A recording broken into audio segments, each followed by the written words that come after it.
Peut-être que nous commençons en chantant le cantique 189. Le cantique 189. De la croix des maîtres de Jésus, un fleuve coule, se répand, libre.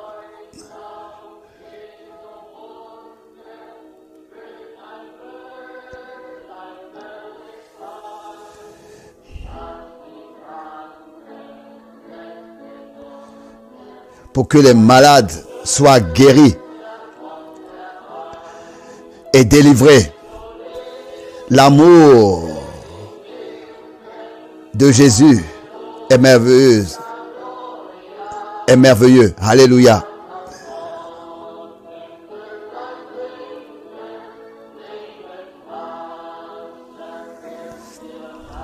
Là, je reçois l'eau de la vie.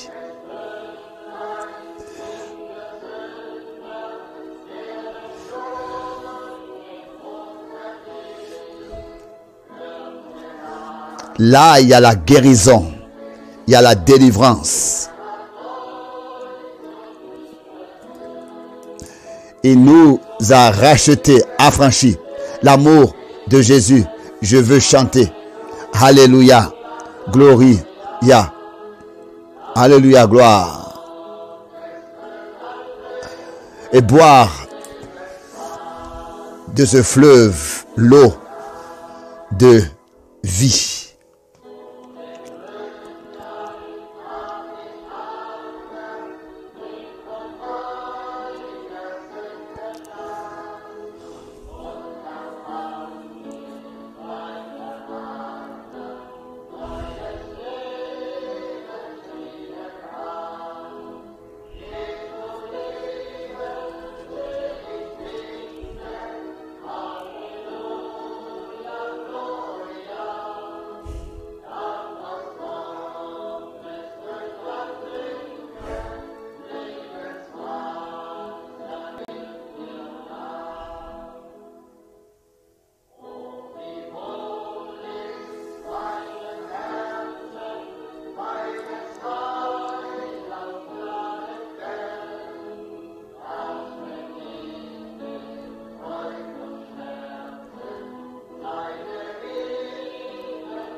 Loué et remercié soit notre Dieu pour sa grâce, pour le privilège que nous puissions être ici aujourd'hui.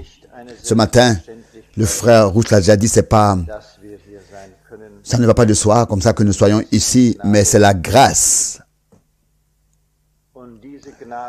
Et cette grâce, Dieu nous l'a accordée. Et nous avons chanté avec ce cantique, je suis passé par le monde, et le monde est beau et grand, mais il y a un désir qui me ravit et me détache de la terre, qui est plus haut. Et il y en a qui cherchent ici sur cette terre ces forces, ils viennent et partent, et leur vie est que travail et fatigue. Et c'est ainsi réellement.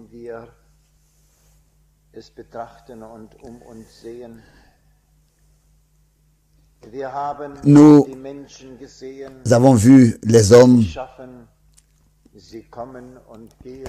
travailler, venir et partir. Et pas seulement les hommes, mais aussi nous, toi et moi. Nous travaillons, nous nous fatiguons. Seulement avec un objectif de nous rapprocher. Pas pour rester ici, mais nos efforts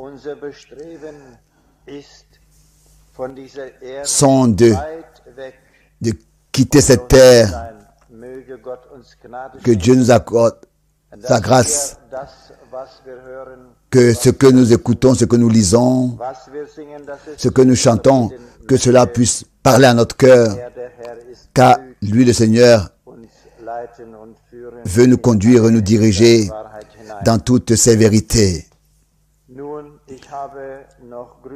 J'ai encore des salutations à remettre. Les frères et sœurs qui étaient ici pendant la Pentecôte de l'Union soviétique est reparti. Nous l'avons accompagné. Nous les avons accompagnés. Je crois que c'est une sœur. Nous l'avons accompagnée et elle a demandé qu'on prie pour elle. Et je ne sais pas, nous ne pouvons pas ressentir peut-être cela, bien nous ne savons pas de quoi il s'agit, mais plusieurs le savent, qui sont passés par les mêmes choses et qui sont allés au-delà de nos frontières. Ils savent comment c'est là-bas et elle a demandé qu'on puisse prier pour elle et nous voulons penser à elle car aujourd'hui elle va faire le passage là-bas et je n'ai pas besoin de rentrer dans les détails, vous savez peut-être de quoi je veux parler. Que Dieu aide, que Dieu secourt et que Dieu puisse nous aider à lui apporter l'honneur, la gloire et l'adoration encore ce matin. Il veut nous bénir. Peut-être que je vais vous lire cette parole très connue de Jean chapitre 10. Ici, c'est le Seigneur. À partir du verset 7, je voudrais lire Jean chapitre 10.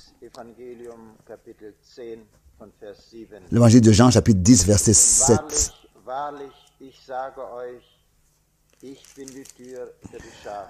Jésus leur dit encore, en vérité, je vous le dis, je suis la porte des brebis. Tous ceux qui sont venus avant moi sont des voleurs et des brigands, mais les brebis ne les ont point. Écoutez, je suis la porte. Si quelqu'un entre par moi, il sera sauvé. Il entrera et il sortira et il trouvera des pâturages. Le voleur ne vient que pour dérober, égorger et détruire. Moi, je suis venu afin que les brebis aient la vie et qu'elle l'ait en abondance. Je suis le bon berger. Le bon berger donne sa vie pour ses brebis. Mais le mercenaire qui n'est pas le berger et à qui n'appartiennent pas les brebis, voit venir le loup, abandonne les brebis et prend la fuite, et le loup les ravit et les disperse. Le mercenaire s'enfuit parce qu'il est mercenaire et qu'il ne se met point en peine des brebis. Je suis le bon berger. Je connais mes brebis et elles me connaissent. Comme le Père me connaît et comme je connais le Père, et je donne ma vie pour mes brebis. J'ai encore d'autres brebis qui ne sont pas de cette bergerie. Celles-là, il faut aussi que je les amène. Elles entendront ma voix et il y aura un seul troupeau, un seul berger. Le Père m'aima. Le Père m'aime parce que je donne ma vie afin de la reprendre. Personne ne me l'ôte, mais je la donne de moi-même. J'ai le pouvoir de la donner et j'ai le pouvoir de la reprendre. Tel est l'ordre que j'ai reçu de mon Père. De mon Père. Jusqu'ici, cette parole merveilleuse, précieuse et vraie, je l'ai déjà dit, nous la connaissons, nous l'avons souvent lue et nous l'avons souvent entendue. Et comme toujours, nous le disons,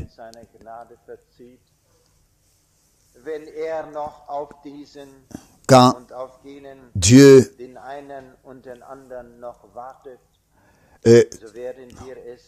se fait attendre et que nous écouterons encore sa parole, qu'elle puisse toucher notre cœur, atteindre notre cœur et que nous puissions louer son nom et glorifier son nom, qu'il puisse nous accorder sa grâce pour que, en lui, le véritable, Jésus-Christ notre Seigneur, qui est aussi ressuscité, qui n'est plus à trouver dans la tombe auprès des morts, mais parmi les vivants, et qui reviendra. Et il a donné sa vie, et cela est confirmé ici, et il dit qu'il la donne de lui-même pour que toi et moi, nous puissions appartenir au troupeau de ses brebis. Et il nous appelle de nos noms, et pour que nous soyons brebis de son troupeau, sous lui le berger. Jésus-Christ, notre Seigneur, qui puisse nous secourir, nous conduire encore ce matin. Levons-nous pour la prière commune et pour apporter l'honneur à son nom. Père céleste, nous te remercions pour ta grâce et ta fidélité au Dieu. Toi qui es le bon berger, toi qui conduis tes brebis sur un vert pâturage et aux eaux fraîches. Ainsi accorde-nous ta grâce au Seigneur pour que nous puissions,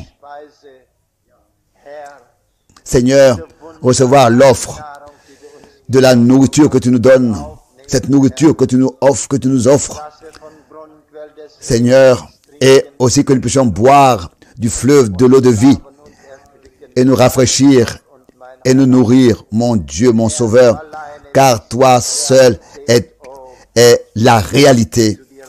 C'est à toi que nous venons. Bénis-nous. Bénis chacun individuellement ici. Bénis ta parole, ô Dieu. Bénis les lèvres par lesquelles tu parleras et tu veux parler. Que nous formons une union ici, en ce que nous soyons d'un commun accord les uns avec les autres, venir à toi, te supplier et te prier. Bénis tout ton peuple sur toute la terre, partout, Seigneur. Tu connais chacun de leurs noms, car nous avons lu que tu les as appelés de leur nom, ô Dieu. Nous te remercions et louons ton Saint-Nom. Te demandons aussi ensemble, Seigneur, nous venons à toi avec cette requête de notre sœur, ô Dieu. Je te demande que tu puisses toi-même lui imposer tes mains, ô Seigneur, et protéger tout, et particulièrement bénis le pain de la vie, Seigneur, que tu nous accordes. Accorde ta grâce et la réussite. Nous te le demandons et te disons merci pour cela. Nous te remercions aussi là-bas que tu puisses bénir l'Église. Bénis le frère. Accorde-lui ta grâce et ta force pour que ton nom soit glorifié, honoré. Seigneur, nous te remercions. Nous te demandons encore ici ce matin. Bénis-nous. Bénis tous ceux qui sont venus, Seigneur. Bénis tous ceux qui ne pouvaient pas venir, Seigneur, et qui ne peuvent pas être ici. Nous te le demandons dans ton merveilleux nom, Seigneur Jésus. Amen. Amen. Nous nous asseyons.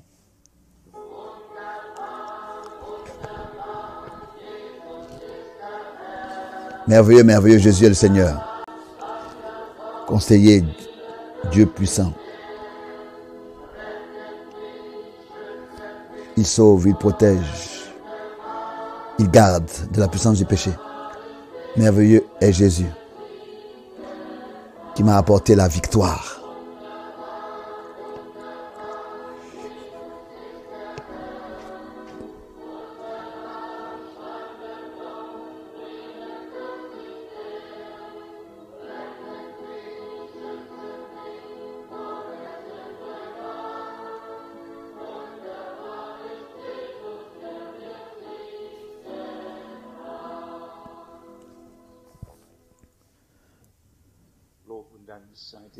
Loué et exalté soit le Seigneur pour le privilège que nous avons de pouvoir être de nouveau ici pour adorer,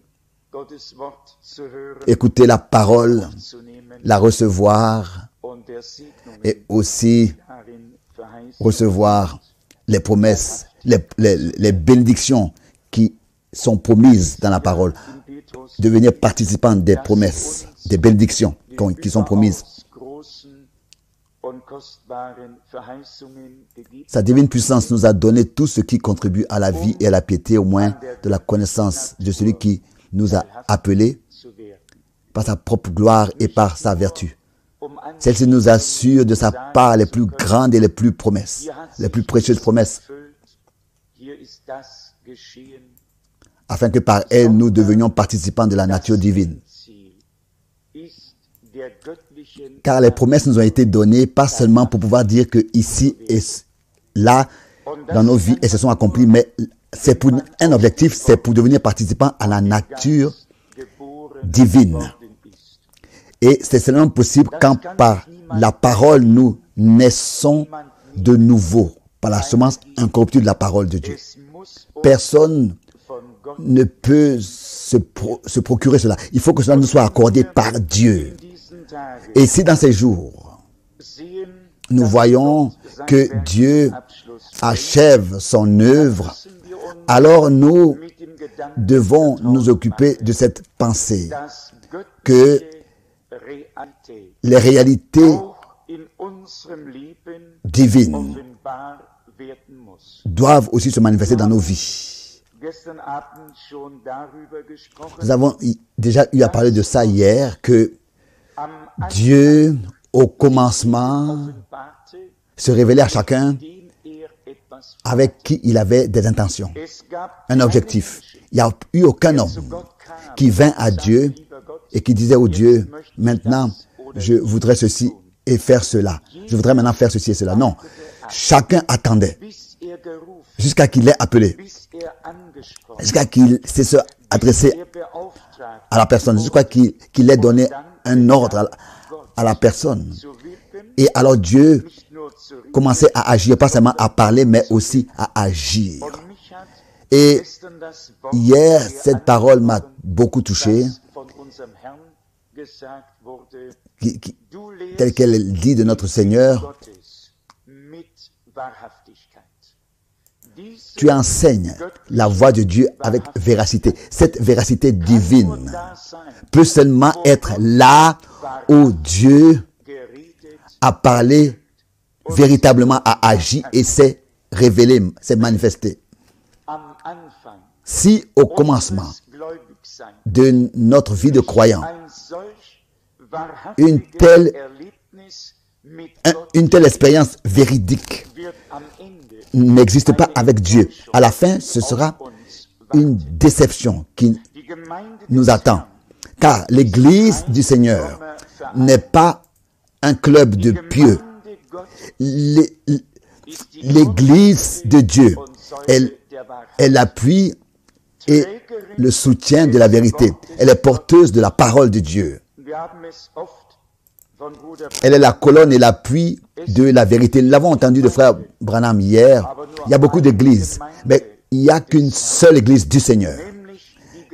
L'église qui porte son nom, qui porte sa parole, qui simplement par Dieu a été établie dans ce monde, pour accomplir une très haute vocation et un haut objectif. Au commencement, l'Église du Nouveau Testament se tenait avec une expérience surnaturelle avec Dieu. Et nous n'allons pas pouvoir passer à côté de ça. L'Église est la même Église jusqu'à la fin. Et la même expérience surnaturelle lui a été promise jusqu'à la fin. Nous sommes les hommes les plus trompés. Si une telle expérience surnaturelle n'existe pas aussi avec nous, en nous, il ne peut pas être manifesté par nous. Nous avons hier lu concernant Moïse que le Seigneur lui est apparu dans un buisson ardent. C'était une réalité. Dieu avait parlé. Et Moïse écoutait. Il réagissait. Il était présent quand cela a eu lieu. Il pouvait toute sa vie, dans toutes les épreuves, se souvenir de cette expérience puissante qu'il avait eue.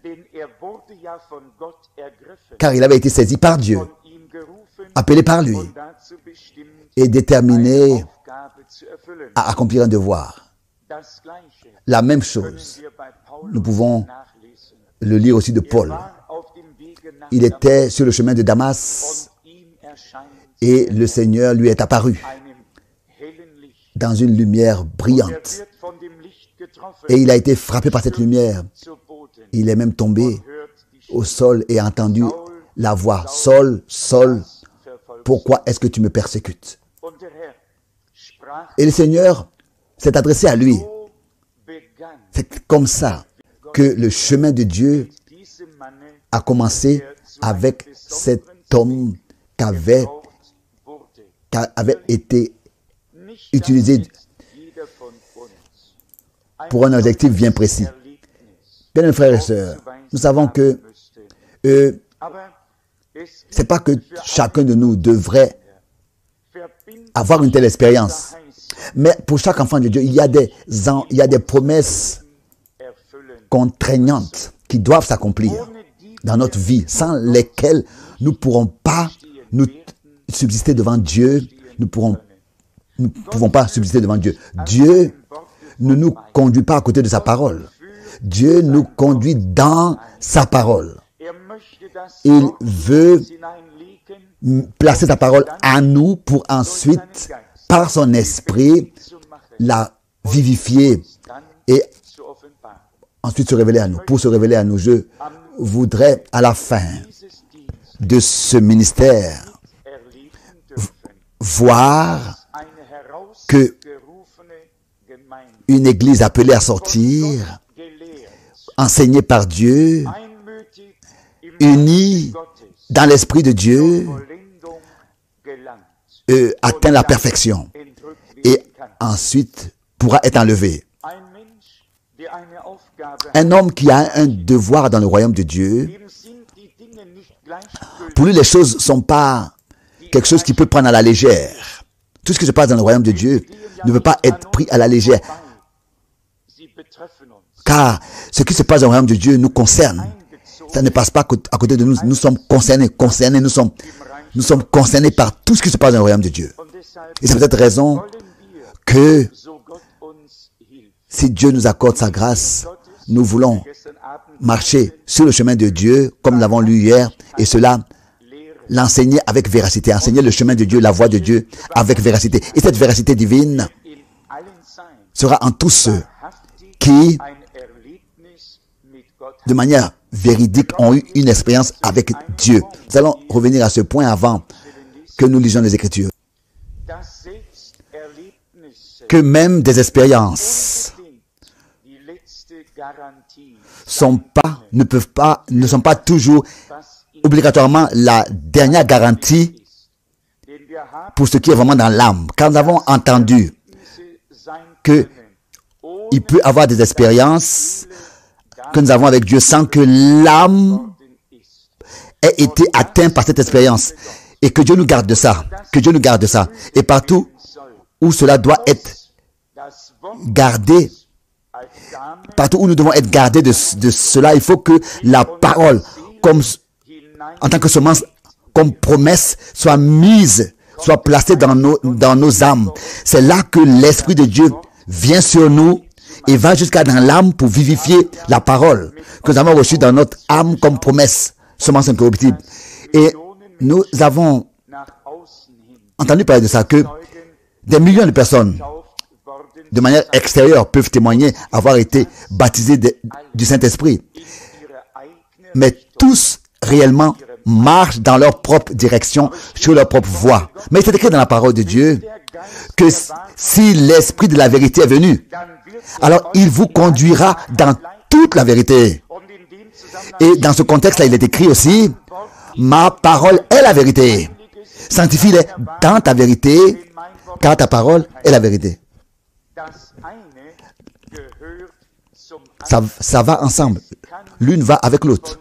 Ça ne peut pas être séparé de l'autre. C'est ainsi que c'était nécessaire, dans les jours de Moïse, de croire ce que Dieu exigeait à croire autrefois et ce que Dieu avait dit. C'est ça qu'il devait croire. C'était comme ça dans tous les temps. C'était nécessaire de croire ce que Dieu, dans un temps bien précis, avait dit, avait révélé. Et il y aura toujours des hommes. Et il y a toujours eu des hommes, il y aura toujours des hommes qui relient leurs propres pensées et opinions à des Écritures sans que la lettre à laquelle ils se réfèrent soit devenue pour eux une révélation vivifiée, réelle de l'Esprit de Dieu. Même l'adversaire pouvait venir au Seigneur Jésus et lui dire, il est écrit. Mais sa parole là, quand l'ennemi disait, il est écrit, il a mal employé les Écritures. Il les a sortis de leur contexte. Et ce contexte avait commencé déjà. Dans le jardin d'Éden, il a pris la parole que Dieu avait dite et il a interprété de sa manière. Et c'est comme ça que la parole a été anéantie dans sa pureté et dans sa clarté. Et les hommes sont restés retenus dans des propres interprétations et dans leur propre chemin, ils cherchent à atteindre le salut. C'est pas possible comme ça. Dieu, lui, il a un chemin. Et notre Seigneur a dit, je suis le chemin, la vérité et la vie. Personne ne vient au Père que par moi. C'est ainsi que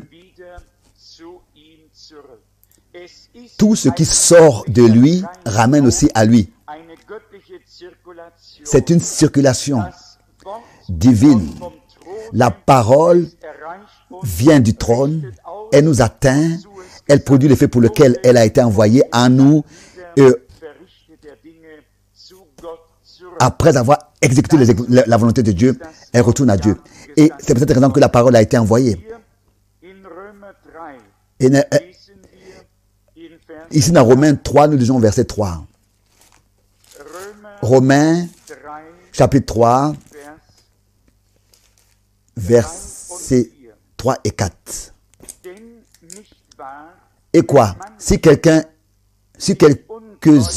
n'ont pas cru,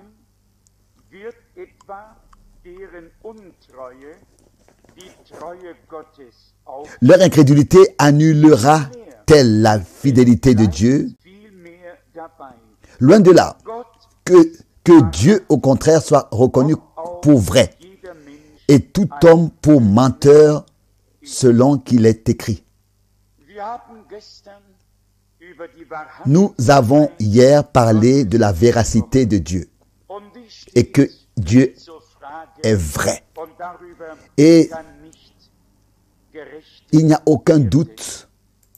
Cela n'est pas à débattre et ne peut être remis en cause. Dieu est véritable. Mais maintenant, il s'agit que cette nature de Dieu, cette nature divine, cette véracité,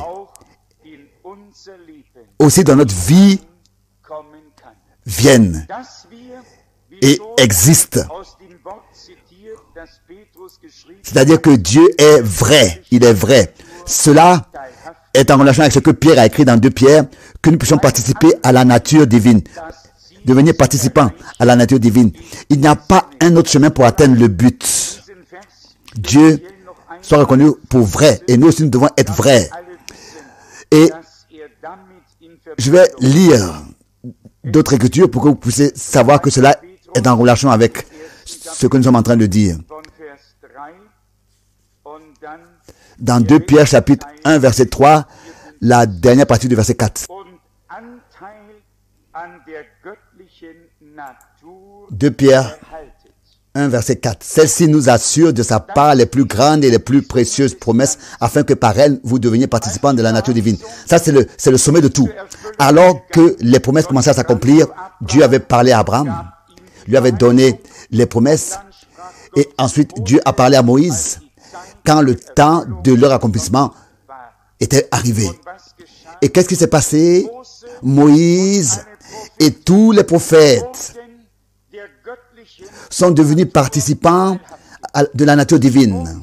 Ils sont devenus des réalités divines. Une réalité divine parce que la parole de Dieu leur avait été adressée. Même qu'il est écrit qu'il les a appelés des dieux. Psaume 82, il n'y a pas longtemps, nous avons traité ce sujet.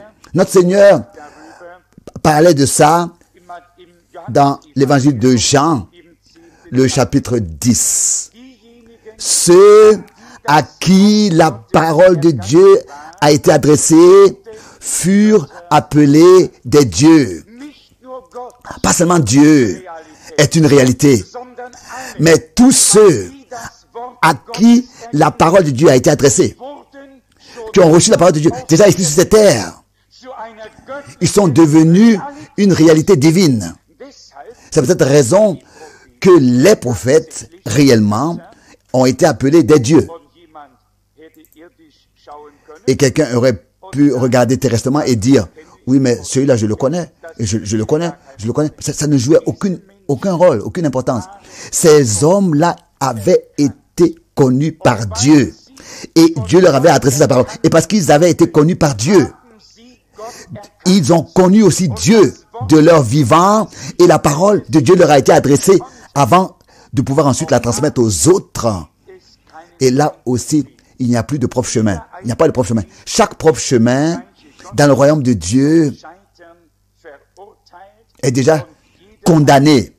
Et chaque propre chemin nous fait passer à côté de Dieu.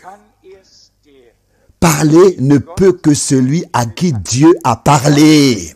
Rendre témoignage peut seulement celui qui, d'une propre expérience qu'il a eue avec Dieu, peut rendre témoignage. Pas seulement des choses que les autres ont dit ou bien ont expérimenté. Alors tu veux en rendre témoignage? Non, parce que toi-même tu as expérimenté personnellement Dieu. Et de cette expérience personnelle, tu rends témoignage. Jean pouvait dire ce que nos yeux ont vu, ce que nos oreilles ont entendu, ce que nos mains ont touché, ont contemplé, ce que nos mains ont touché concernant la parole de la vie. Et la vie a été manifestée et nous l'avons vue et nous lui rendons témoignage et nous vous annonçons la vie. Donc pas une réalité, mais une réalité divine. Des réalités divines. Les promesses sont devenues une réalité. La vie a été manifestée. Le royaume de Dieu n'est pas une imagination religieuse. Le royaume de Dieu est au milieu de nous, est parmi nous. Et le royaume de Dieu n'est pas constitué dans le manger, le boire, mais dans la paix, dans la joie et dans le Saint-Esprit. Ou bien là, la joie et la paix du Saint-Esprit. Et notre Seigneur a dit, mon royaume n'est pas de ce monde. La plupart bâtissent leur propre royaume dans le royaume de Dieu. Et ça aussi, ça n'a pas le droit d'être. Le Seigneur bâtit son Église et il utilise des hommes qui apportent ensuite sa parole pour qu'ils puissent, en accord avec sa parole, par son esprit agir et produire l'effet pour lequel il a envoyé sa parole et exécuté ses volontés. Les promesses de Dieu nous ont été données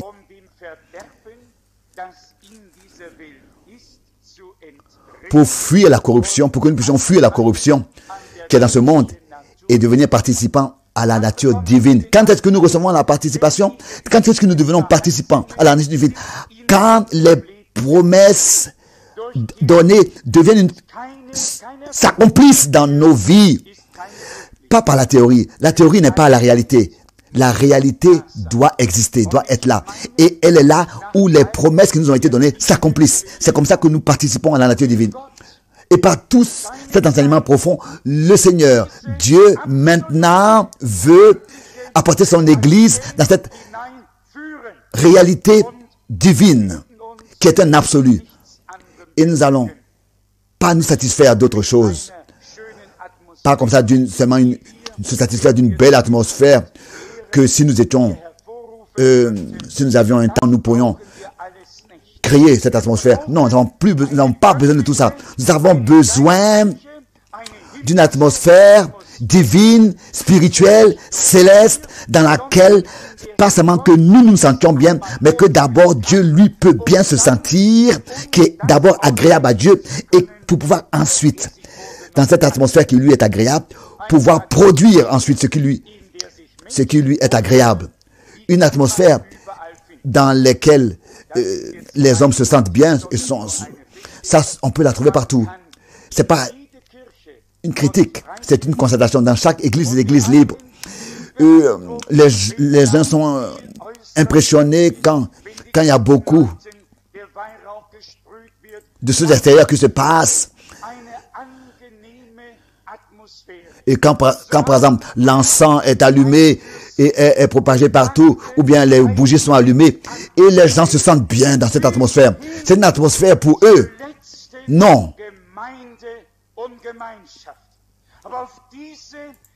Jusqu'à la dernière église et communauté, nous devons et nous voulons nous priver et renoncer à toutes ces atmosphères qui sont créées par l'homme. Dieu veut son ordre divin, céleste, spirituel, et dans cet ordre divin, il veut créer son atmosphère qui lui est agréable, et c'est là qu'il va accomplir ce qu'il s'est proposé d'accomplir et exécuter toutes ses volontés. Hier soir, nous avons lu cette parole de l'Ancien Testament où le Seigneur avait parlé à Moïse et lui disait: j'ai entendu le cri de mon peuple dans Exode chapitre 3. J'ai vu leur servitude et toute leur misère qui est venue sur eux. Et c'est pour cette raison que le Seigneur a dit: je suis venu, je suis descendu pour les appeler à sortir, pour les sortir, pour les faire sortir, pour les faire sortir.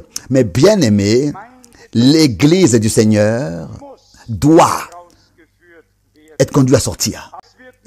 Mais elle ne va pas sortir par la puissance ou par la force que tu pourrais produire, hein? Mais par mon esprit, dit l'Éternel des armées. Donc, il s'agit de ce que l'Esprit de Dieu agisse. Et nous n'avons pas manqué de le voir et de l'entendre. Nous l'avons bien entendu et bien vu que avec tout ce qui est fait et ce qui est dit, il y a toujours un esprit qui est derrière. Et si c'est dans un domaine religieux, c'est un esprit religieux. Mais les esprits religieux et les esprits d'apparence pieuse n'ont rien à voir à faire avec l'Esprit de Dieu et n'ont rien en commun, rien. Le Saint-Esprit nous conduit dans la parole. Il nous révèle la parole. Et nous voyons et nous reconnaissons le chemin dans lequel Dieu veut nous conduire. Nous savons que dans les jours de Jésus, beaucoup, oui, tout le peuple était religieux. Tous enseignaient ce qu'ils avaient reçu comme enseignement eux-mêmes de génération en génération. Subitement, quelque chose de nouveau a commencé. Et cette nouvelle chose qui a commencé par l'accomplissement des Écritures. Par l'accomplissement des Écritures. Et les promesses sont devenues des réalités. S'il est écrit que la loi et les prophètes sont venus jusqu'à Jean, ont subsisté jusqu'à Jean, depuis lors, le royaume de Dieu est annoncé. Qu'est-ce que cela signifie? Luc 16, verset 16. Depuis lors, l'histoire du salut est devenue une réalité. Le royaume de Dieu,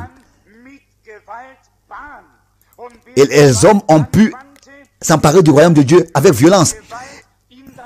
Il fut annoncé et chacun qui usait de violence pour y rentrer est entré. Le royaume de Dieu, ici, il n'est pas question de violence quelconque. Le royaume de Dieu n'est pas quelque chose que tu te sors de tes manchettes, de tes manches. Mais tu dois user de violence pour y entrer avec violence.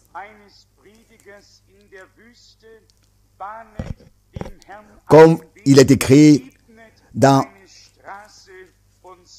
Malachie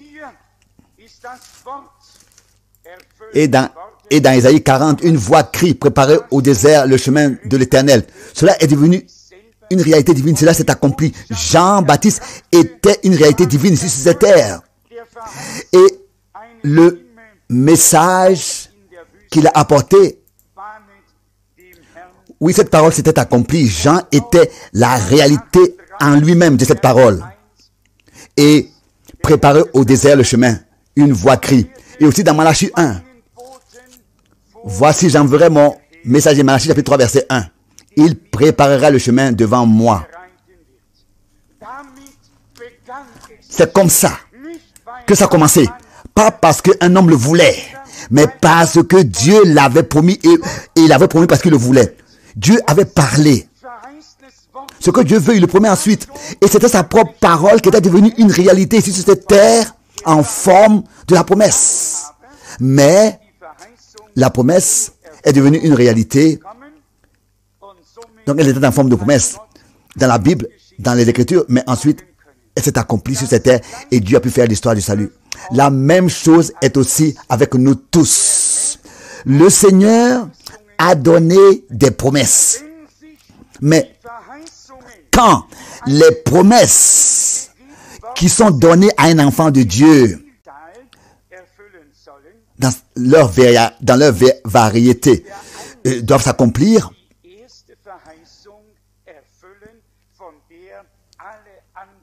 il faut que, singulièrement, la promesse accomplie de laquelle toutes les autres sont dépendantes. Et ça, nous l'avons déjà éclairé par les Écritures. Il n'y a qu'une seule promesse qui, en tant que la promesse du Père, est désignée. Et ça, c'est la promesse d'être rempli du Saint-Esprit. C'est une promesse pour chaque enfant de Dieu. C'est une promesse très personnelle, donnée du Père à chaque enfant de Dieu. Et cette promesse est à notre disposition, elle nous appartient. Dieu veut l'accomplir pour que toutes les autres promesses, de la même manière, trouvent leur accomplissement, puissent trouver leur accomplissement. Si cela ne peut pas avoir lieu, alors nous allons encore avoir besoin de beaucoup de temps pour enseigner. Mais chaque enseignement va rester une théorie sans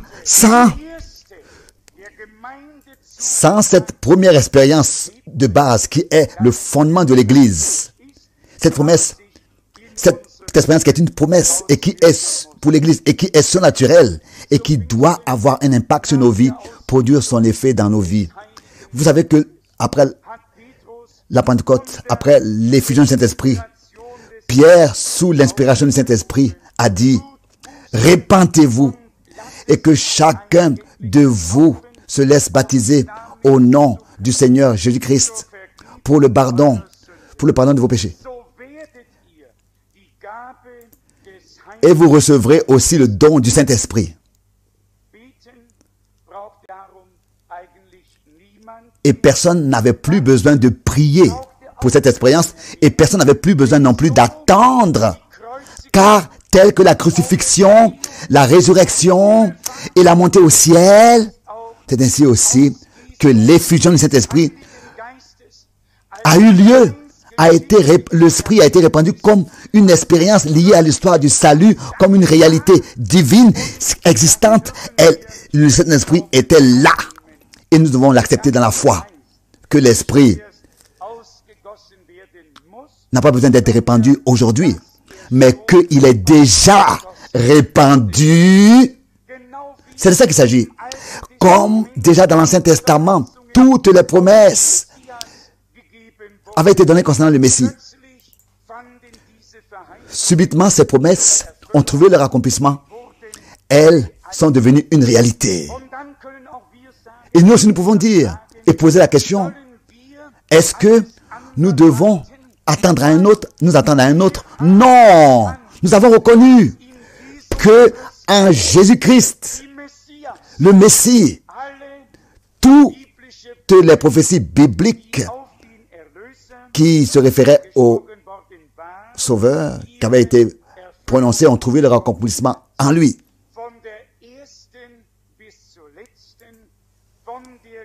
De sa naissance, oui, toutes les promesses de son engendrement, de sa naissance jusqu'à sa résurrection et sa montée au ciel, toute la parole de Dieu s'est accomplie dans notre Seigneur qui ferait référence à lui et notre Sauveur. Cela doit nous montrer que toutes les promesses de Dieu sont oui et sont amen. Et la même parole dans laquelle la promesse et qui se tenait pour le Sauveur et qui se soit accomplie en lui, dans la même parole, toutes les promesses pour les racheter dans la foi sont aussi contenues, pas sans propre imagination, dans la présence de Dieu. Nous venons et nous nous plaçons sur les promesses de l'Écriture.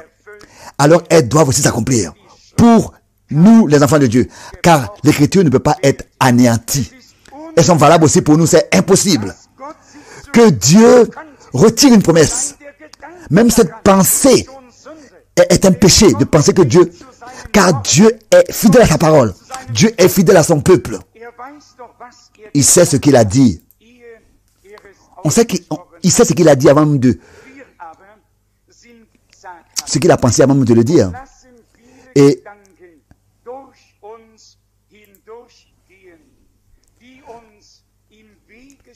nous voulons mettre toutes les pensées de côté qui pourraient être un obstacle et nous rapprocher de Dieu comme des enfants, pas comme des mendiants, pas comme des étrangers, mais en tant que des enfants de Dieu, en tant que des fils et des filles de Dieu. Oui, en tant que des enfants de Dieu, en tant que des fils et des filles de Dieu, pour recevoir ce qu'il nous a promis. On n'a pas besoin d'hésiter. Dieu est véritable. Qu'il soit reconnu comme vrai dans tout ce qu'il fait. Et juste dans toutes ses voies. Il ne va pas manquer de nous donner ce dont nous avons besoin. Et ce que le Seigneur maintenant veut, c'est ce cri de détresse de nos âmes. Il veut entendre le cri de détresse. Que de tout notre cœur, nous soyons poussés à bout.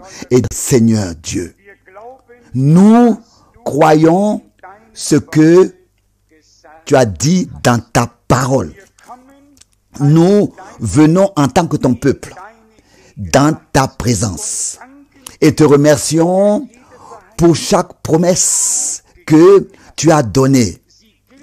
Elles sont valables pour nous. Elles sont notre possession. Tu veux dans notre vie les rendre une réalité. Tu veux que nous puissions entrer en possession de ce que tu nous as déjà donné. Tu veux nous les accorder.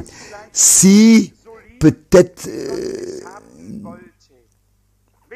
si nous sommes encore en train de penser à tout ce qui est allé de travers, si nous pouvions mettre toutes ces pensées de côté et nous ouvrir et dire Seigneur Dieu fidèle, nous voulons que tu puisses te manifester et que ta parole trouve son accomplissement en nous et par nous. Comment cela a lieu? Tel que ça s'est passé dans le Nouveau Testament, avec notre Rédempteur, tel que ça a commencé avec lui, avec notre Sauveur. La parole de la promesse a atteint l'oreille de Marie. Elle est tombée dans son cœur et elle a cru. Et le Saint-Esprit est venu sur elle et la puissance du Très-Haut l'a couvert de son ombre. Là, il n'y avait pas de supplier, de prier, de s'efforcer. Non. C'était une foi dans la parole de la promesse. Pas seulement écouter avec ses oreilles naturelles, mais la réception dans son cœur de la parole de la promesse. Et la réponse a été: oh, béni, toi qui as cru.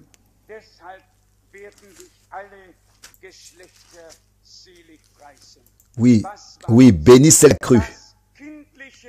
Parce que, car voici désormais toutes les générations me diront bienheureuse. Et c'est de ça qu'il s'agit. La foi, donc une foi d'enfant. La foi, c'est d'être convaincu dans ton cœur de ce que Dieu a dit, comme un enfant. C'est comme ça que c'est écrit dans Hébreu. La foi est une assurance des choses qu'on espère, une démonstration de celles qu'on ne voit pas. Est une assurance des choses qu'on espère, qu'on ne voit pas encore. Une démonstration de celles qu'on ne voit pas, mais que Dieu a promis. Un amen à Dieu, un oui de tout son cœur, à sa parole, aux promesses de Dieu qu'il l'a données.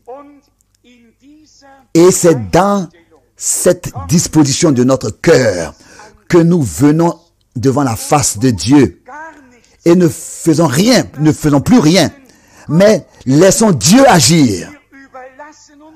Nous nous laissons entre les mains de Dieu. Qu'est-ce que Marie a pu faire? Rien du tout. Elle a entendu la parole de la promesse et elle a laissé pénétrer jusqu'à dans son cœur. Elle est allée directement dans son âme. Et c'est peut-être raison qu'après, elle a pu aussi dire: mon âme exalte le Seigneur. Luc 1, verset 46. Elle n'a pas dit ma bouche. Elle ne dit pas mes lèvres. Elle a dit: mon âme exalte le Seigneur. Et mon esprit se réjouit en Dieu, mon Sauveur. Qu'est-ce qui s'était passé? La parole de la promesse était en tant que semence dans leur, tombée dans son âme. Et déjà, cela avait eu lieu avec elle. Elle n'a pas besoin de prier: oh Dieu, remplis-moi maintenant de ton Saint-Esprit. Oh Dieu, que ta puissance puisse venir sur moi. Non, elle a commencé à se réjouir et à exalter le Seigneur. Elle dit: mon âme exalte le Seigneur et mon esprit se réjouit en Dieu, mon Sauveur. C'est de ça, c'est ça le mystère. C'est ça le secret. On n'a pas besoin d'écrire des livres là-dessus, mais seulement dans la foi de le saisir. Chaque promesse que tu reçois dans ton âme en tant qu'une réalité. Là, tu n'as plus besoin de t'efforcer, de supplier. Tu n'as plus besoin de frapper ou bien de remuer les chaises ou bien de frapper avec le pied sur le sol. Tu as seulement besoin de la profondeur de ton cœur. De venir dans l'adoration, dans la louange et devant Dieu et devant son trône et d'exalter le Seigneur et de te réjouir dans ton âme. Car ce que déjà tu lui apportes dans la louange et dans l'exaltation, c'est déjà le témoignage de la foi qui est dans le plus profond de ton âme en vertu de la promesse que tu as reçue. La foi qui est venue d'après la promesse que tu as entendue. Car la foi vient de ce qu'on entend et la prédication vient de la parole de Dieu. Et dans la parole de Dieu sont contenues toutes les promesses. Et toutes ces promesses-là, elles sont oui et amen. Et si nous les croyons telles qu'elles sont écrites, alors pourquoi encore s'efforcer à supplier? Pourquoi encore se fatiguer? Est-ce que la foi est liée à tes efforts, ou bien à mes efforts, ou bien alors est-ce que nous sommes là avec nos propres efforts et en fait, nous sommes un obstacle à l'Esprit de Dieu avec nos propres efforts. Et est-ce que ça pourrait être même, et ça, je pose cette question réellement, sincèrement, est-ce que ça pourrait être que par nos propres efforts, nous voulons aider Dieu? Et nous l'avons par cela, en fait, nous sommes en fait tenus comme un obstacle à Dieu parce que nous-mêmes, nous voulions produire quelque chose, faire quelque chose. Et ça, Dieu ne le veut pas. Dieu veut que chacun reçoive ce qui lui revient de plein droit. Mais sur le chemin de la foi. Pas par ce que tu fais ou bien je fais, mais par ce que Dieu en toi et par nous est capable de faire. Qui étaient les prophètes? Qui était Abraham, Isaac et Jacob? Qui était Moïse et tous ces hommes de Dieu? Ils étaient des hommes comme toi et moi, en qui la parole de Dieu a été, à qui la parole de Dieu a été adressée. Qu'est-ce qu'ils ont pu ajouter pour réaliser une promesse? Qu'est-ce qu'ils ont pu faire pour qu'une promesse s'accomplisse? La parole prononcée, la parole parlée était déjà une réalité divine. Et quand le temps fut accompli, cela s'est accompli. Et c'est comme ça que ce sera aussi jusqu'à la dernière promesse que Dieu, dans sa parole, a donnée. Jusqu'à l'accomplissement et la réalisation des dernières promesses. Ce sera ainsi que tout est sur le chemin de la foi. Nous allons atteindre tout par le chemin de la foi. Expérimenter tout par la foi.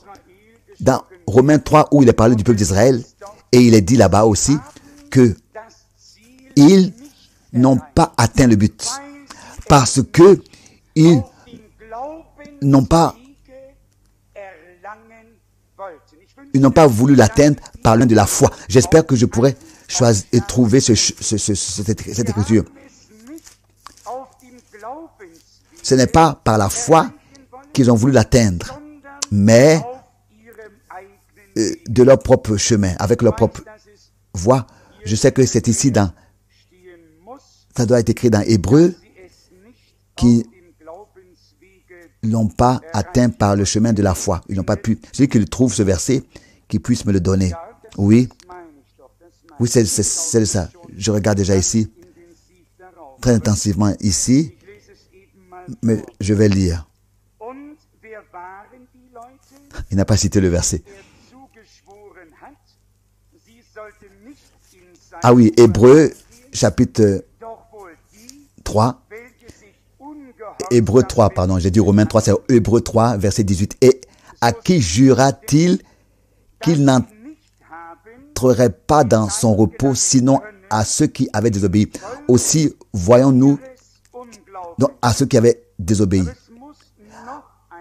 Aussi, voyons-nous qu'ils ne purent y entrer à cause de leur incrédulité. Mais il y a sûrement une écriture où cela est un peu mieux expliqué.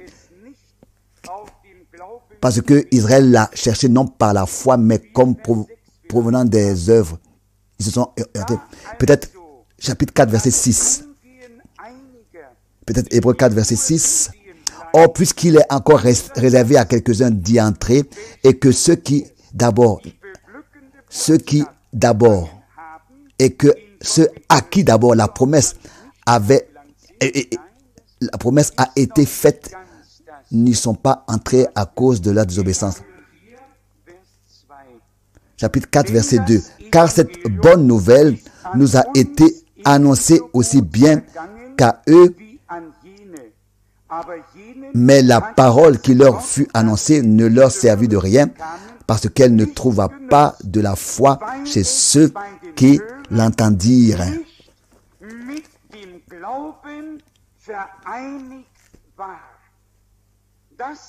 Ça, c'est le verset que j'ai cherché. Hébreux 4, verset 2. Car cette bonne nouvelle nous a été annoncée, aussi bien qu'à eux, mais la parole qui leur fut annoncée ne leur servit de rien, parce qu'elle ne trouva pas de la foi chez ceux qui l'entendirent. Mais elles trouvèrent des œuvres. Ils ont voulu faire quelque chose, comme c'est écrit dans Romains 9, verset 32. Et Dieu leur a demandé plus tard, mais est-ce que, quand je vous ai fait sortir de l'Égypte, je vous ai parlé de sacrifices et etc., de tout ça, à qui est-ce que vous avez apporté ces sacrifices? Je crois que c'est dans Isaïe, chapitre 1. Donc, les hommes veulent toujours faire quelque chose. Au lieu de laisser Dieu faire quelque chose, seulement le chemin de la foi est sûr. Et l'adversaire, l'ennemi, ne peut pas l'atteindre. Il ne peut pas y marcher. Et nous ne croyons pas à quelque chose de quelconque. Nous croyons à la parole du Seigneur. Les promesses pour ce temps, et c'est pour cette raison que Dieu veille sur sa parole pour l'accomplir. Mes bien-aimés, nous devons, en tant qu'Église, nous tenir devant le défi de ce temps. Et je pense qui devrait le faire. Ne pas penser qu'il y aurait des frères qui seraient déjà capables de le faire. Non, justement, puisque nous n'avons pas de frères, nous n'avons aucun frère qui serait capable de faire quoi que ce soit. C'est pour cette raison que nous pouvons mettre toute notre confiance seulement en Dieu. Si nous avions encore des hommes, des gens à qui nous pourrions faire confiance, à qui nous pourrions nous attendre pour que les paroles de Dieu s'accomplissent, et que nous pourrions être donc dépendants de Dieu, est-ce que nous n'aurions pas les cœurs divisés et partagés, et que nous ne pourrions pas penser, ah mais Dieu va. Donc déjà, nous avons déjà nos propres plans. Non, non. Dieu, lui, il a conçu un dessein, et ce plan, ce dessein, c'est lui qui l'exécute. Et il veut que, en tant que son peuple, nous puissions émettre le cri de nos âmes et faire monter ce cri à Dieu le Seigneur. Et nous lui disons, Seigneur, nous avons entendu ta parole. Nous l'avons reçue en tant que promesse dans nos cœurs. Nous te remercions de ce que tu as parlé avec nous. Oui, de ce que tu ne nous as pas méprisé, tu nous as vus. Tu ne nous as pas oubliés. Et nous te remercions de ce que, avec nous, tu exécuteras tes desseins, tes intentions. Seigneur, nous voici. Qu'il nous soit fait ce que tu veux. Fais de nous ce qui te plaît. En nous, par nous, avec nous. Fais en nous ce qui t'est agréable. Et comme autrefois nous le disons, comme Marie l'a dit, je suis la servante du Seigneur. Qu'il me soit fait comme tu as dit. Et elle s'est réjouie. Nous sommes à la disposition de notre Dieu. Qu'il nous soit fait comme il a dit. Et tel qu'il a dit, qu'est-ce qu'il a dit? Il dit tout, et qu'est-ce qu'il a dit? Il dit toujours ce qui est en tant que promesse dans sa parole. Et si les promesses ont été données, que Dieu enverra le prophète Élie, la promesse a été donnée avant que le jour terrible et redoutable de l'Éternel vienne, et que le cœur des enfants de Dieu seront retournés de nouveau à ce que les pères ont reçu autrefois. Cela veut dire revenir au commencement. Revenir à l'expérience avec Dieu lors du fondement de l'Église du Nouveau Testament dans Actes des Apôtres chapitre 2. Des hommes qui ont reçu qui ont cru la parole en tant que promesse et la portaient dans leurs âmes doivent, tôt ou tard, doivent expérimenter la réalité divine, c'est-à-dire l'accomplissement de la promesse. Ils doivent avoir approuvé ça. Ils doivent l'avoir existant. Je ne sais pas si cela a déjà... Si j'ai assez exprimé les choses. Chaque promesse de Dieu, par leur accomplissement, deviennent une réalité. Alors qu'il a été dit concernant la semence de la femme qui écrasera la tête du serpent. C'était une promesse. Mais avec Dieu, la promesse est déjà une réalité. Même si nous ne la voyons pas encore. Quand le temps est accompli, est arrivé, alors nous voyons la promesse accomplie. Nous avons une grande partie de ce que Dieu, pour le dernier temps, a promis et a accompli. Et pour le reste, nous allons encore le voir. Aussi, si nous sommes encore sur terre, si nous vivons encore lors de son retour et que nous sommes restés vivants lors de son retour pour être changés et transformés. Donc, de toute manière, il y aura des croyants vivants lors du retour de Jésus-Christ, qui, en tant que témoins vivants, en tant qu'une réalité divine, des gens qui seront l'accomplissement des promesses jusqu'à l'enlèvement. Et ça, ce sera aussi un matin glorieux, une réalité. Les sépulcres vont s'ouvrir et ceux qui se sont endormis en Christ vont ressusciter. Et nous, qui sommes restés vivants, nous serons changés. Et ensemble, avec eux, nous irons à la rencontre du Seigneur dans les airs. Ça, ce sont pour Dieu déjà des réalités. Mais bien aimés, je souhaite que nous pourrions trouver grâce devant Dieu. Et encore faire la différence entre deux réalités. Entre tout ce qui vient de Dieu et tout ce qui sera éternel et qui est vrai et qui est véritable pour toute éternité. Et entre tout ce qui est temporaire, tout ce qui est passager, tout ce qui est humain. Et c'est peut-être raison que ça a un commencement et que ça aura aussi une fin. Humainement parlant, les deux sont une réalité. Dieu et le diable, la vie et la mort, le ciel et l'enfer. On pourrait, comme ça, continuer la liste sans s'arrêter. Les deux sont d'abord des réalités, la vérité et le mensonge. Il y a toute une liste, un registre, la nuit et le jour, la lumière et les ténèbres. Il y a les deux domaines, il y a deux réalités. Entre les deux, entre les deux réalités, il y a une distance éloignée de la terre, comme le ciel de la terre. Comme l'une des réalités ont un commencement, et laissez-moi dire cela ici. Lucifer a été créé. Il a eu un commencement.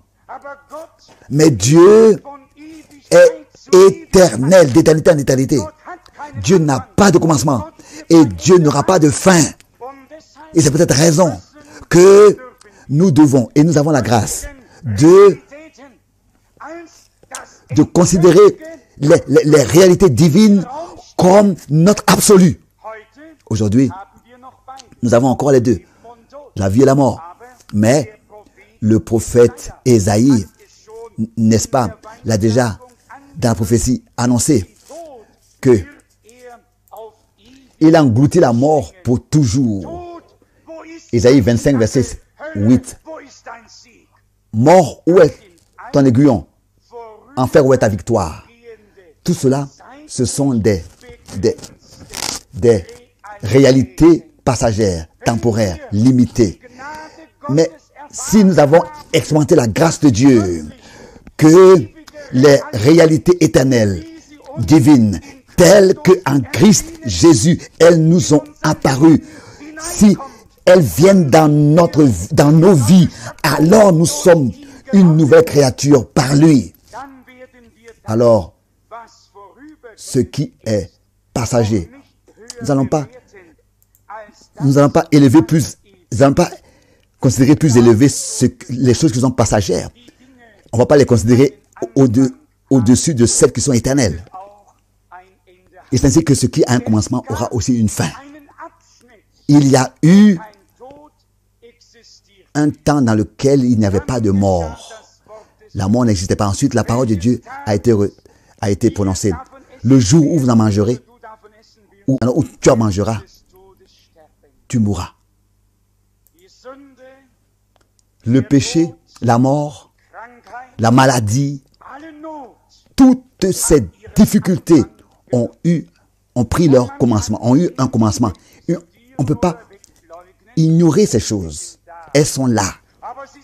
Mais elles ne sont pas notre absolu.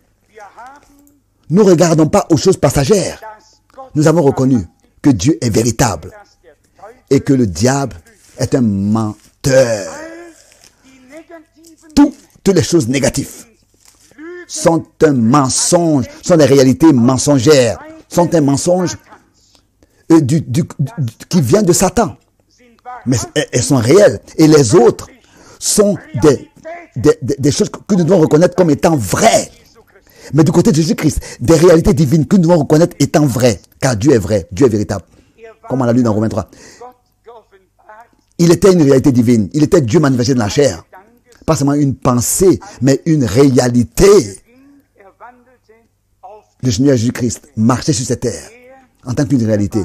Lui, le véritable Dieu, et la vie éternelle.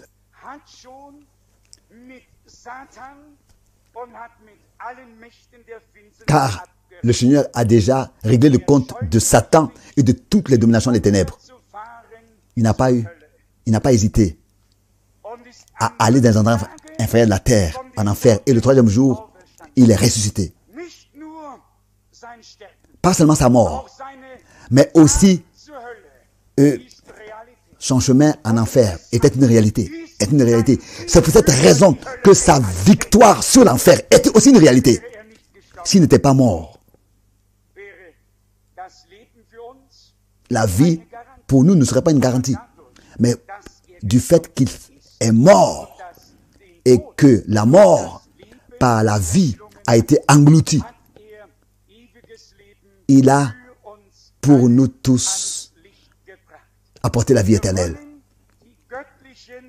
telle qu'il avait promis. Et nous voulons une fois pour toutes mettre les réalités divines à la première place et regarder aux choses invisibles et dire Seigneur, aide-nous malgré tout à regarder aux choses qui sont invisibles, à ce que tu as promis et à ce que tu as dit. D'Abraham, il est écrit que sans faiblir dans la foi, il ne considéra point, il ne douta point par incrédulité. Quoique, n'est-ce pas, il ne considéra point que son corps était déjà usé. Il ne s'est pas laissé tromper par les réalités mensongères. Mais les symptômes de la vieillesse étaient là.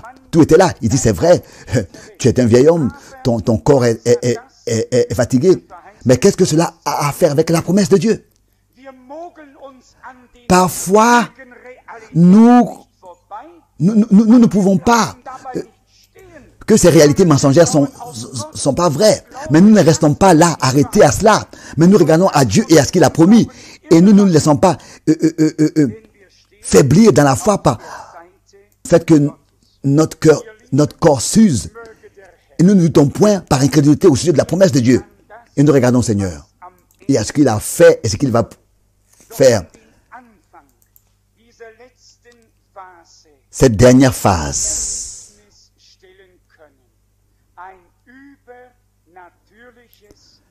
Mais bien aimé, nous sommes maintenant à la dernière phase. Mais au commencement de cette dernière phase, que Dieu puisse nous accorder une expérience comme au commencement. une expérience surnaturelle. Dieu est surnaturel et il se révèle comme nous l'avons dans les Saintes Écritures en tant que témoignage d'une manière très simple, mais d'une manière qui laisse des traces de bénédiction divine. Des hommes et des femmes qui ont écouté la parole, qui ont accepté les promesses de Dieu dans leur cœur, dans leur âme, peuvent déjà exalter le Seigneur, se réjouir et venir à Dieu dans la joie. Pas comme des mendiants qui peut-être pourraient être rejetés, mais en tant que des citoyens de la mère de Dieu, en tant que des citoyens de sa maison, des gens de sa maison, en tant que des fils et des filles de Dieu qui sont nés dans sa maison. Nous sommes dans le royaume de Dieu à la maison.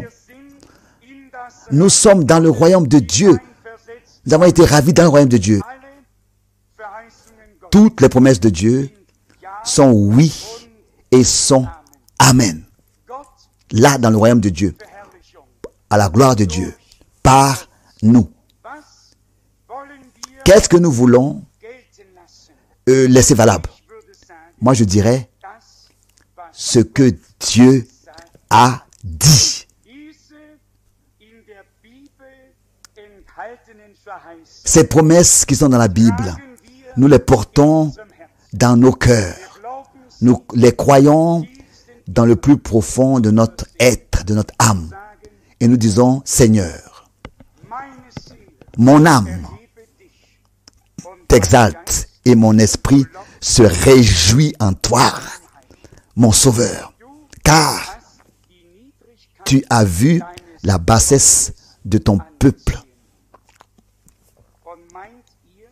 Et pensez-vous que il y avait quelqu'un de plus méprisé que ceux en qui autrefois les promesses se sont accomplies? Est-ce que vous pensez qu'il y avait encore une personne dans le pays qui aurait été plus méprisée que ceux-là en qui les promesses se sont accomplies?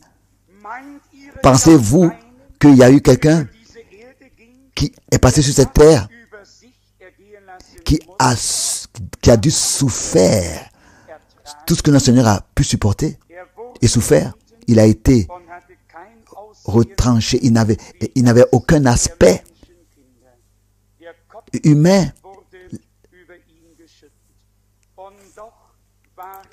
Il était dans son sang, mais malgré tout, il était la parole devenue chair.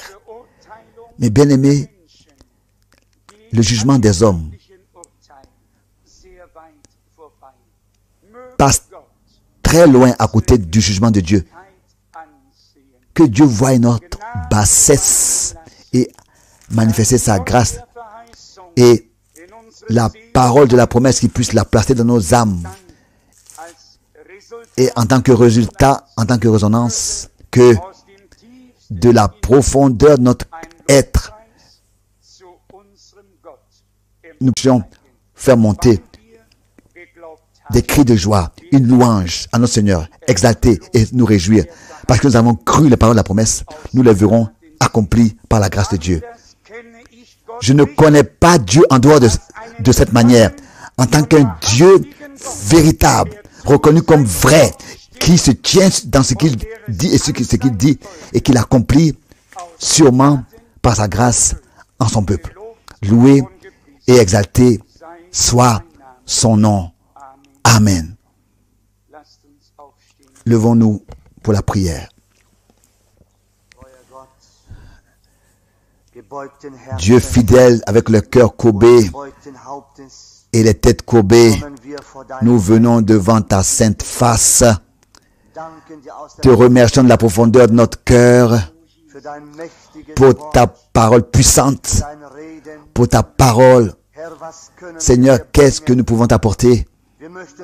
Nous voulons seulement t'apporter la louange et élever ton Saint-Nom, car tu es réellement la seule réalité qui restera valable, qui demeurera. Toutes les autres réalités vont passer, mais toi, tu restes depuis le commencement, tu demeures depuis le commencement et tu demeures jusqu'à la fin. Loué sois-tu, ô grand Dieu, jour après jour, toi qui nous portes, qui est notre secours. Seigneur, nous ne pouvons pas nous aider nous-mêmes, nous secourir nous-mêmes. Nous pouvons rien nous procurer, mais tu es devenu notre secours. Nous ne pouvons pas faire un pas, mais nous savons que tu marches avec nous. Tu marches devant nous et nous te suivons. Tu nous secours pas à pas. Tu nous accordes ce dont nous avons besoin, ce qui est nécessaire. Nous ne savons pas ce qui est bien pour nous. Seigneur, mais toi, tu le sais. Et ce Dieu est un Dieu qui nous a sauvés. Et toi, tu connais aussi tout conseil aussi contre la mort. Seigneur, nous t'adorons avec un cœur courbé et des têtes courbées. Nous nous tenons là en tant que ton peuple, comme ton peuple, donc comme ton Église, en tant que ton Église que tu as appelée dans ces jours avec voix élevée, puissante et un appel puissant. Et nous voulons écouter ce que tu as à nous dire, car tu as parlé aussi dans nos jours. Rassemble-moi mon peuple. Et si ton peuple est rassemblé, alors tu parles à ton peuple, Seigneur. Car personne n'appelle un peuple à se rassembler pour ensuite peut-être dire quelque chose qu'il ne peut pas dire, mais tu parles à ton peuple, rassemblé sous ton ordre. Et ça, c'est à ton peuple. Tu adresses ta parole, qui est, qu'on ne peut pas anéantir ou bien annuler. Nous te remercions de la profondeur de notre cœur pour ta parole encore ce matin. Par ta parole, tu nous as parlé richement. Chaque parole est esprit et est vie. Alléluia.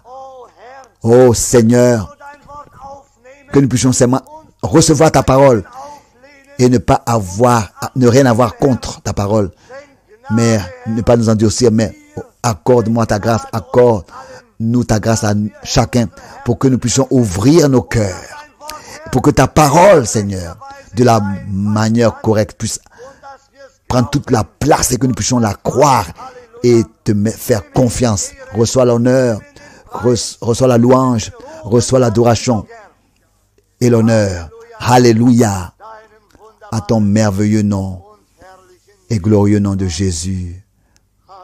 Alléluia. Amen. Fin de la transmission.